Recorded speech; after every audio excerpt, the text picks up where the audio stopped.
तालनगर से बड़ी खबर। प्राथमिक विद्यालय क्रमांक 1 की स्थिति बदहाल, बच्चों के स्वास्थ्य पर खतरा मंडराया।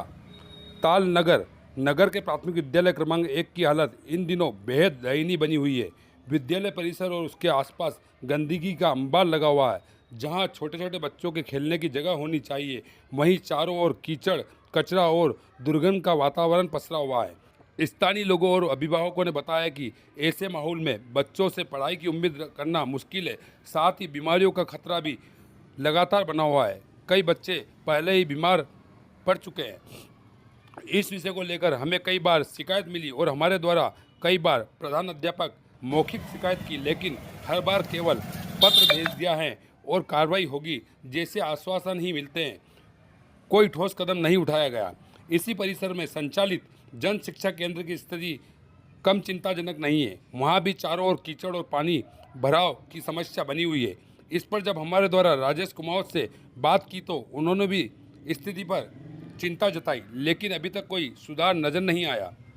वहीं मंगलवार के दिन लगने वाले पशु हाट बाजार के दौरान विद्यालय के होटलों को पशु उतारने का ठिया बना लिया जाता है, जिससे गंदगी और अव्यवस्था और बढ़ जाती है। अब सवाल उठता है कि क्या विद्यालय प्रशासन और नगर परिषद इस ओर ध्यान देगा? क्या बच्चों के लिए स्वच्छ और सुरक्षित वातावरण उपलब्ध कराया जाएगा? सुनिए आप क्या कहते हैं प्रधान अध्यापक और राजेश जी कुमावत। नमस्ते सर, ये आज हम यहाँ स्कूल प्रांगण में पहुंचे हैं। यहाँ आपका ये ऑफिस भी एक कौन सा ऑफिस है सर? ये जन शिक्षा केंद्र कार्यालय है, जहाँ के आसपास के 30-40 स्कूल जितने भी रहते हैं जी, डाक केंद्र है जी सर। यह देखा हमने कई समय से, हमने अवगत भी कराया, अध्यापकों को भी अवगत कराया, टीचरों को भी अवगत कराया, यहाँ के जो मेन बॉस है उनको भी अवगत कराया, और आपसे भी हमारी कई बार चर्चा हुई गंदगी को लेकर। क्या कहेंगे? चारों तरफ गंदगी फैली हुई है। नगर पालिका में 2-3 बार लेटर सीएमओ साहब को दे चुके हैं जी। उन्होंने कहा है कि बहुत जल्दी यहाँ साफ सफाई हो जाएगी।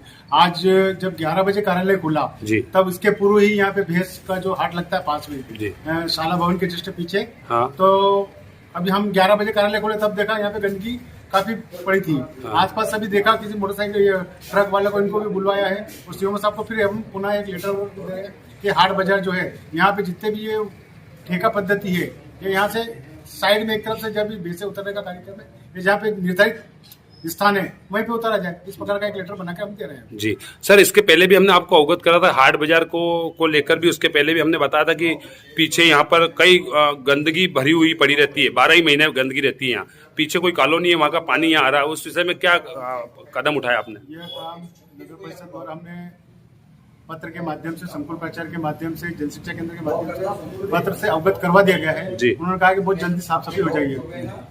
सर मेरा ये निवेदन है कि जैसे कि अपन एक टीचर हैं और बच्चों को ये शिक्षा देते हैं कि अपने साफ सफाई का ध्यान रखा जाए, अपने नाखून वगैरह काटे जाए, अपने किताबों कापियों को स्वच्छ रखा जाए और घर के आसपास का वातावरण स्वच्छ और साफ रखा जाए। तो इस शिक्षा को लेकर हमने कई बार गुरुओं से सुना ऐसी बातें।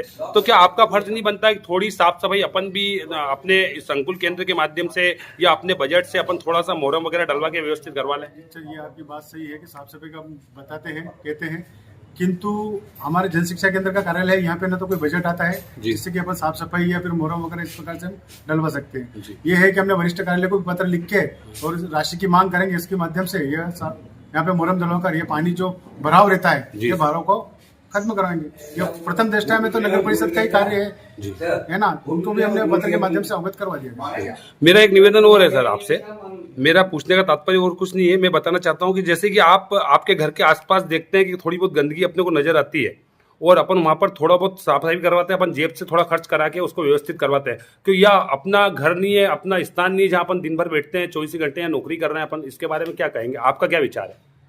होना तो चाहिए, ठीक है, करवाएंगे इसे आगामी नगर परिषद के माध्यम से और शाला के माध्यम से जो भी जैसा भी होगा उचित गंदगी साफ करवाएंगे। ठीक है, धन्यवाद। क्या नाम है सर आपका? राजेश कुमार। Okay sir. जी सर, नमस्ते सर। आज हम विद्यालय में पहुंचे हैं आपके, और हमने देखा कि कई समय से यहाँ गंदगी का अंबार लगा हुआ है। चारों तरफ गंदगी ही गंदगी हो रही है ना। इस गंदगी को लेकर आपका क्या कदम है आगे? क्या चाहते हैं आप? बच्चों के साथ, बच्चों के भविष्य के साथ खिलवाड़ हो रहा पूरी तरीके से। और यहाँ देखा जाए तो यहाँ ना तो टीचरों के ऊपर टीचरों का ध्यान है, ना आप लोगों का ध्यान है। क्या कहेंगे गंदगी को लेकर?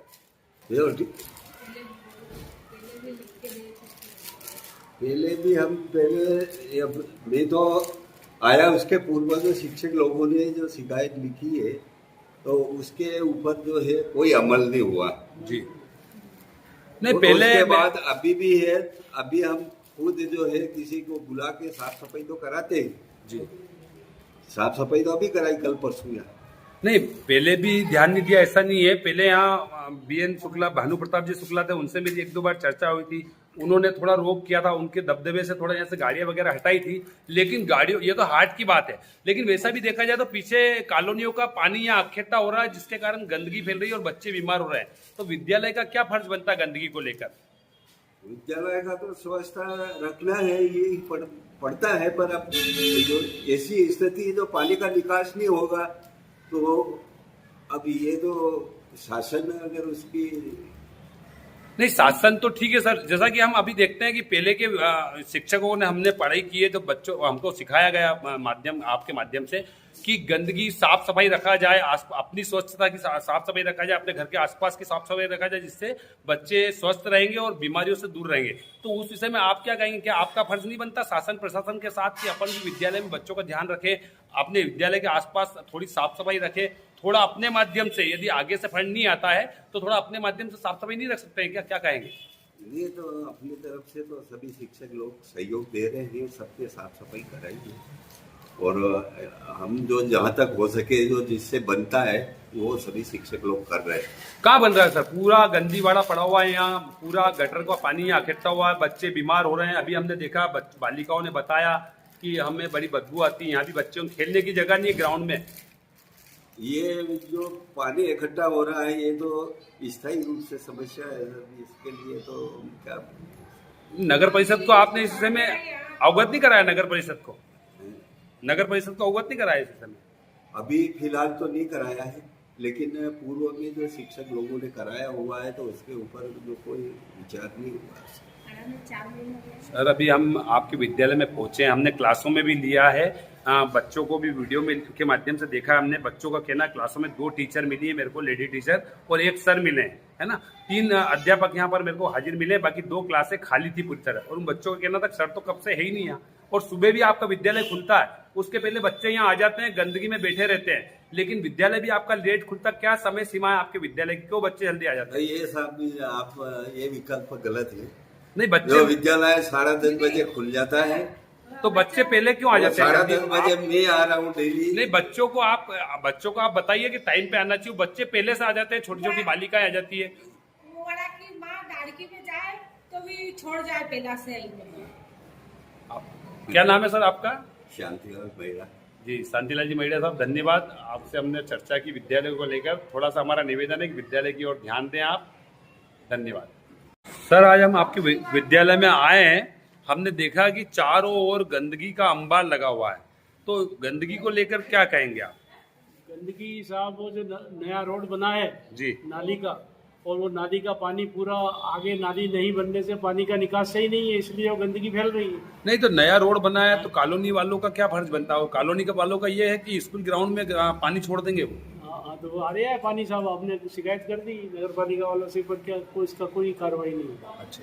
तो ये यहाँ आसपास जो गंदगी है, ये तो आपका क्या फर्ज बनता है? बच्चों, जैसे अपन देखते थे कि बच्चों बीमार नहीं हो, बच्चों के ऊपर अपना, आप यहाँ पर बच्चे जब आते हैं तो माता पिता सब आप ही हैं उनके, तो यहाँ पर बाउंड्री वॉल की सख्त आवश्यकता है। तो बाउंड्री वॉल क्यों नहीं बन रही है? नहीं बन रही है, आया था, पर मोहल्ले वालों को इतराज है, इसलिए बन नहीं पा रही। तो मोहल्ले वाले जब जाना, ये स्कूल की जगह है, स्कूल का विषय है, तो मोहल्ले वाले कौन होते हैं इसमें? तो नहीं बन पाई साहब, नहीं बनी आज तक। कितनी बार लिख के भी दे दिया, बाउंड्री वॉल का ऑनलाइन भी कर दिया, बाउंड्री वॉल चाहिए, पर बाउंड्री वॉल आज तक बनी नहीं। सर एक निवेदन और था मेरा कि जहाँ से गाड़ियाँ थोड़ा टर्न, टेढ़ा मेढ़ा रास्ता है यहाँ पे, और पहले यहाँ भानु प्रताप जी शुक्ला जो थे, उन्होंने खंबे गड़वाए थे, वो भी तोड़ के फेंक, तो आपराधिक तत्वों द्वारा उनको निकाल के फेंक दिया गया। तो मेरा आपसे निवेदन है कि अपन डबल से 1-1, 2-2 खंबे टर्न पे क्यों नहीं गड़वाते, जिससे बड़ी गाड़ियों का इधर निषेध बंद हो जाए। तो सब यहाँ मंगलवार का हाट लगता है, प्रति मंगलवार जी, और भैंसों का बहुत बड़ा हाट लगता है, और उनके लिए गाड़ी कहीं भी पार्किंग करने की व्यवस्था नहीं है नगर पंचायत की तरफ से जी, इसलिए वो स्कूल बाउंड्री में सब काम करते हैं। नहीं तो स्कूल बाउंड्री में लगा सकते हैं क्या? वो आपके नियम में क्या आता है? हमारे नियम में तो ये है कि वाहन एक भी नहीं होना चाहिए हमारी बाउंड्री। तो फिर आप एक खंबा गड़वा दीजिए ना। तो खंबा गड़वा दिया था जी, पर उसको तोड़ दिया गया। बार बार खंबे गड़वाएंगे तो उसे हमने थाने में भी रिपोर्ट दी थी लिख के, हमारे पास काफी पड़ी है उसकी। कि भैया ये हमने खंभे गड़वाए, अब ये टूटना नहीं चाहिए, तो फिर भी टूट गए वो, गाड़ी वालों ने तोड़ दिए। क्या नाम है सर आपका? अब्दुल राशिद खान, शासकीय पुरावी क्रमांक 1 ताल। धन्यवाद।